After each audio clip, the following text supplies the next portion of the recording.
Well, we're back with our favorite geopolitical analyst, Brandon Weichert. We have to stop meeting like this, Brandon. We it's been it's been I've been taking a lot of your time, but when the Iranian thing kicked off again, allegedly recently, I got to get this guy on. What's happening in your opinion?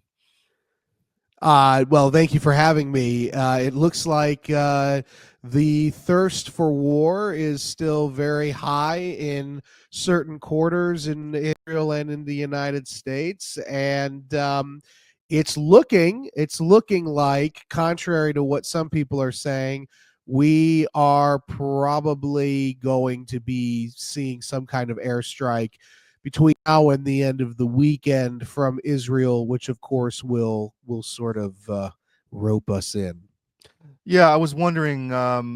You haven't heard anything from Trump like we'll participate, but they may help with air refueling. They may, enemy air defense suppression or something like. You don't know air AWACS. So there's a lot of ways the U.S. could be involved and not really shoot, right? Yeah, well, I think we're also helping them range the targets, just like in Ukraine. Targeting intelligence is key, Mm-hmm. and the U.S. has the world's greatest, surveillance system. We have the best targeters in the world, so I'm sure we're helping them target. And we may not be pulling the trigger per se, but you're a whole bunch of other things logistically that we will be doing. And by the way, we are evacuating. I mean, we know this for a fact. So everybody, you probably saw my Twitter. I had an explosion of news last 24 hours. I have multiple sources in the region, multiple sources in DoD. As part of my job, I consult routinely with the Defense Department. So a lot of people talk to me. I guess they like me. They tell me things, and record, of course, on background. Sure. And so I was sharing this in real time as I was receiving it. I had very senior Israeli sources who were telling me things like Netanyahu is, quote, done with these negotiations. Somebody I know very well told me on or around Shabbat. Well, Shabbat is Friday. Mm-hmm. And so I don't think they would do the strike on Shabbat itself. It's a very holy day. Those who are not Jews remember Shomer Shabbos from Big Lebowski, when Walter would not dare get on any technology until Sunday, when it was Friday and Saturday. They can't. No, practicing Jews can't really be involved with many technology things. It's a truly days of rest. So I'm sure they won't go on Shabbat itself, but on or around is what I was told. And so it's looking like Netanyahu is done with the peace process. Something to consider as well. My colleague Kurt Mills has been saying for some time that there are, behind the scenes, contrary to the media reports, there are breakthroughs occurring in the U.S.-Iran talks. Something he said yesterday on Bannon's show, and I've communicated with him since. Something he said was there was a breakthrough between Arghachi, the foreign minister of Iran, and Sutkoff, the envoy for Trump. And as soon as that word got out that there was a breakthrough, and it looked like we were getting close to a formal deal being negotiated this upcoming weekend, that's when Netanyahu went into year about that interesting. Yeah, exactly. And because they can't do this without us, right? Right. He's done with it, but oh yeah, send me weapons and money. That's and right. Exactly. So what he's doing is trying to bottom in, and thus far, though, it looks like he's effectively Trump's going along with Netanyahu. We've pulled out U.S. Non-essential personnel from the embassies and the bases. I think your audience would be interested to know there was a sweeping cyber attack conducted on Saudi Arabia, Jordan, and Kuwait last night. These are three primary partners of both the U.S. and, yes, Israel. And so that was probably done by the Iranians as a kind of a sign: if you come at us, we're going to do things to you. They're moving. I have video I posted from people on the ground. They're moving the Iron Dome batteries around Israel they're reconfiguring the air defense. The Houthis, who are basically a proxy of Iran, launched their largest missile at Ben Gurion Airport last night. I think they hit part of the runway. So obviously, this is part of Iran knows something is up. The U.S. I was witnessing what triggered my initial interest yesterday was a friend of mine in the Air Force said basically they have a classified messaging system in the Air Force. It's a command and control network. And he said, hey, man, I'm getting really weird activity on our network. And that's all he said. And then I looked into it and I heard other things from people that I know who are saying, yeah, there's a lot of weird activity.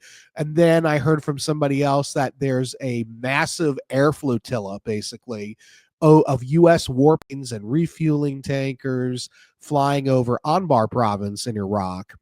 So this is what initiated my kind of interest. And then I got Telegram notifications from a colleague at Bahrain at our base there saying that they were being told to if you have family members living in part of the military detachment there, to send them. We're evacuating them. So these are the moves. And we know, by the way, I tracked on Twitter last night. I was live tweeting it. The movement of aircraft away from a potential airstrike corridor linking Israel into Iran. So all of these data points, people are saying, well, they did last night. And I said, well, this is the nature of war, the fog of war, but we can identify actual facts that occurred. The facts are, we know U.S. warplanes were operating at a higher tempo because there's video. People on the ground in Iraq were filming it. I think they thought they were being bombed, so they were probably, and we know that the Israelis are reconfiguring their AD network because people are filming it happening. And we know that the traffic in the entire region was completely reconfigured in real time because you could watch it on flight tracking software on the internet, which is free software you can gain access to. And then we know also the U.S. personnel are being removed in numbers from the region. So these are the signals that, at the very least, it's not business as usual. Let me ask you, I mean, there's a lot of talk about how deep the Iranian facilities are. I mean, you almost have to use a nuke to get rid of stuff, right? Well, that's the thing. And the fact that we removed the B-2 Spirit bombers from Diego Garcia and supplanted them with B-52s, it's a very bizarre choice on our part. And the reason I say that, again, I don't believe we're going to initiate the strike, the U.S. I think the Israelis will. But the thing is, the Israelis, I think, are going to need to they're going to need to realize they're going to lose a large number of their F-35Is, which is going to be a problem for us because that means when Iran catches the debris, they're going to send it over to China. Then the Israelis are going to expect the larger footprint of the U.S. Air Force and the Navy to go in after them and kind of mop whatever they miss because they're not going to get everything in the first strike. No, it's ridiculous to think you're going to have, shock and awe. Yeah, it's not happening. Well, and it's funny because my Israeli source, when I said this to her, I said, look, you guys need to be ready for the loss of F-35Is, which is a very big deal for the U.S. because that's our technology that's going to basically end up in the hands of our enemies. And her response was she said, well, that's just war. She said, but what makes you think we're going to use all these planes? We're going to send a handful of planes in there and they'll take care of business. And I kind of laughed. I was like, that is not how this is going to roll. If you do that, what's going to happen is you're going to kick over the hornet's nest. You're not going to get everything because you're not going to have birds. You're probably going to lose a lot of birds in the process. And then you're going to then go crawling to America and say, you got to bail us out. Exactly. And the beef. So in terms of what we're going to hit, they've hardened those known or suspect WMD facilities. They've hardened them in Iran. So not only will we need to use probably the what is the largest bomb in our arsenal that's non-nuclear, the GBU Daisy Cutter. No, not a Moab. It's a bigger one. And it's a GBU something. It's the largest non-nuclear bomb we have. And we actually repositioned a large number of them to Diego Garcia when Trump moved the B-2s. But now the B-2s are out. And that's a bizarre choice. Well, they can fly from, Montana. That's true. They can. That is true. I think that was probably more for show, force protection. I think so too, because after the drone I mean, you got them up there basically on the ramp, which is really vulnerable. Yeah. And we know the Iranian missiles are top notch. We know that because the Houthis basically defeated the U.S. Navy with Iranian missiles. We recommend you take this moment to do what we're about to do, which is enjoy an Alp.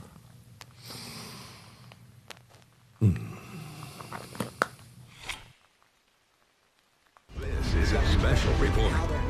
Knowing how to invest your money is harder than ever before. Dealing with stock market volatility, record debt, and terrorist attacks requires new thinking. At U.S. Asset Management, we can help you see the world more clearly so that you can move beyond the chaos and invest with confidence. Call us, visit us online, or drop by our office. U.S. Asset Management, helping you make better decisions with your money. So though is the Israelis are kicking over a hornet's nest. There's another interesting data point my colleague Kurt Mills has been talking about. Kurt Mills is the executive editor over at the American Conservative, and he was kind enough to write the foreword for my book, so I know him pretty well. He's been saying that the reports are that the Netanyahu government is in crisis domestically.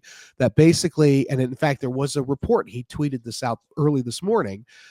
Basically, there is a real fear, and I'm trying to find the exact, because I have it saved, the exact headline.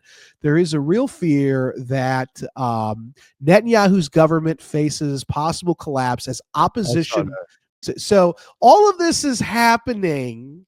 Well, he's also in court, for God's sake. I mean, and you and I spoke about this before, how yeah. Netanyahu was pulling a Bill Clinton. Remember Bill Clinton during the impeachment timed the Operation Desert Fox airstrike in Saddam in 98 for the first day of the impeachment trial to distract people.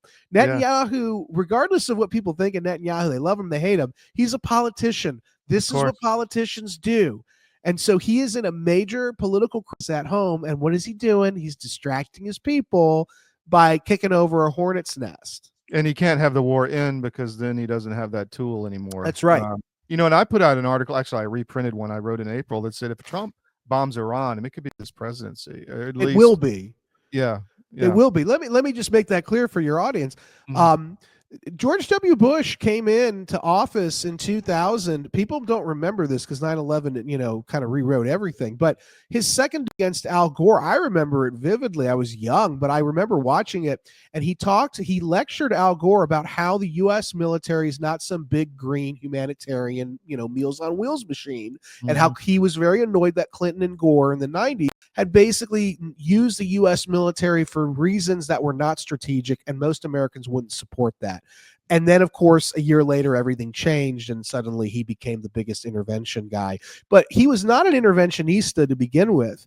And he was lying. He was lying. But the idea was, the reason people got behind him on the right was because they were saying this guy is talking about focusing on rebuilding America and not being involved in all these foreign. Then he brings in Dick Cheney, and that changed he let Cheney pick his cabinet and everything. That changed everything. But the point is that his presidency was railroaded by the Warhawks. And who knows what might have been, Dick Armey, the guy, not Dick Cheney that George W. Bush was listening to. Yeah. And so my fear is the same thing will happen to Trump and MAGA on a larger scale. An Iran war will not be a precision, one and done. It's not going to be what these Warhawks are promising. It's not going to be a cakewalk. The Iranians have a comprehensive, sophisticated, increasingly sophisticated, and growing in number air defense system that can and will knock out Israeli planes at will. And this is going to be a bigger, deal than what we think it will be. Yeah, and it's going to involve land forces. I mean, I hear from my sources in the Army that they're saying, look, Trump seems to be worried. He's making all these comments at Fort Bragg. You're gonna make America proud and all this kind of stuff. And then it's obviously going to involve U.S. forces that are going to be, when Iran strikes back, they're going to hit guys on the ground, Navy ships, whatever.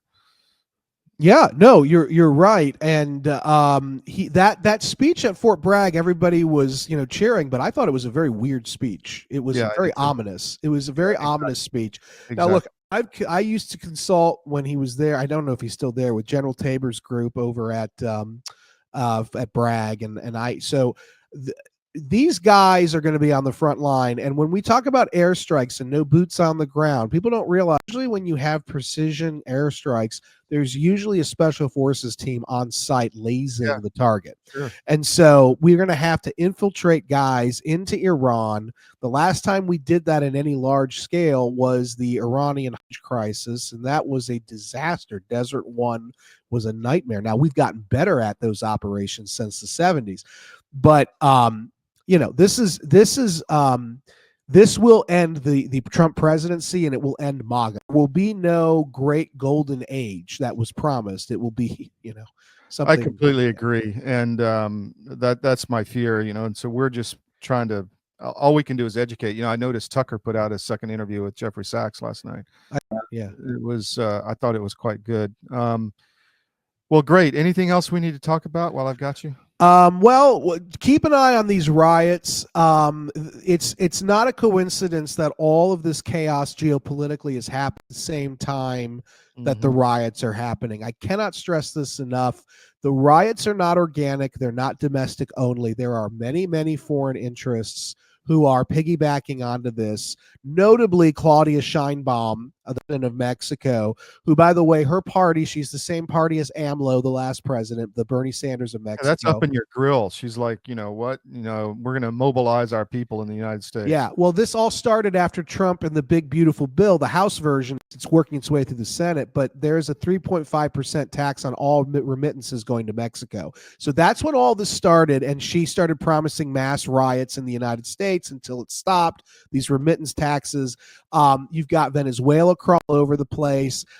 Cuba's all over the place. I know for a fact, China is through third parties funding a lot of these protest movements in LA, the Communist Chinese Party. This is all happening. Chaos is all happening at the same time that the thing in the Middle East is erupting. You had a very prominent imam who's a jihadist in the region. Yesterday morning he called on all 4.5 million Muslim Americans to use the riots as a pretext to initiate a global jihad in the United States by killing Trump and JD Vance. The implication, I believe, is they're going to try to hit Washington, D.C. during the military parade. I think that's a very serious jihadi target. And if I were Trump and his security detail and Vance, first of all, I wouldn't have Vance at the parade. Second of all, if I have to have the parade at all, I would have Trump in a very tight security cordon. There's a reason that these protests, if you look at that map, they're not planned for D.C. itself. It's all around D.C., but nothing in D.C. So this is a communist Islamist revolution.